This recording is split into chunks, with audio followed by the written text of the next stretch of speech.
बिस्मिल्लाहिर्रहमानिर्रहीम। अस्सलामु अलैकुम मुअज़्ज़ज़ नाज़रीन। इन्फोमोर एक बड़ी कंपनी में सेल्स मैनेजर की थी सीट के 3 उम्मीदवार थे, जो कि तीनों की काबिलियत यकसा थी। तो कंपनी ने कहा, मैदान में अपनी काबिलियत दिखाओ, जो काबिल हुआ ये सीट उसकी होगी।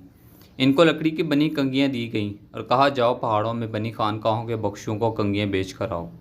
ये एक मजाक ही था, क्योंकि बख्शू अपना सर ही नहीं, दाढ़ी मूंछ और बवें तक मूंढते थे।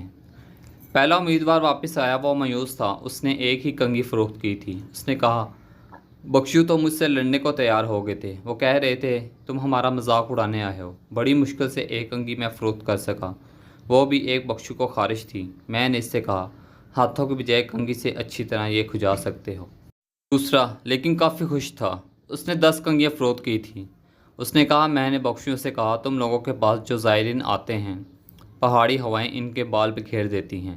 उनका हुलिया ऐसा नहीं होता जो खानका के मैयार पर हो। तुम लोग उनके लिए चंद कंगियाँ रख लो तो खानका के ज़ायरीन का भला होगा और तुम्हें दुआ देंगे। तीसरा लेकिन सबसे बड़ी खानका के बड़े पर्वत के पास गया। उसने बड़े बख्शू से कहा, तुम पर अल्लाह करम करे, इतने बुलंद पहाड़ों पर खानकाहें आबाद करके बैठ गए हो। दूर दूर से लोग मुश्किल सफ़र करके यहाँ आते हैं। मेरा मशवरा है, इनको इसी मजहबी सफ़र की कोई यादगार दी जाए जिस पर खानका की तरफ से दुआएं लिखी हों। वो इसे रोज़ देखें। मसलन मेरे पास ये लकड़ी की कंगियाँ हैं। कंगी इंसान रोज़ इस्तेमाल करता है, वह रोज़ाना आपको याद करेगा।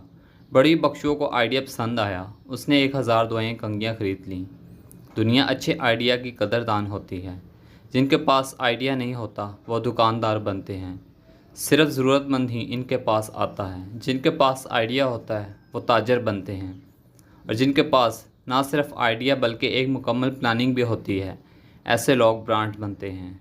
हमारे मुआशरे में दुकानदार और ताजर दोनों मौजूद हैं, बस प्लानिंग में हम कमज़ोर हैं, इसी यहाँ ब्रांड्स नहीं बनते। यही फ़र्क दुनिया में हमारा मुकाम तय करता है। Thanks for watching. इन्फॉर्मोर मिलते हैं नेक्स्ट वीडियो में इंशाल्लाह। तब तक के लिए अल्लाह हाफिज़।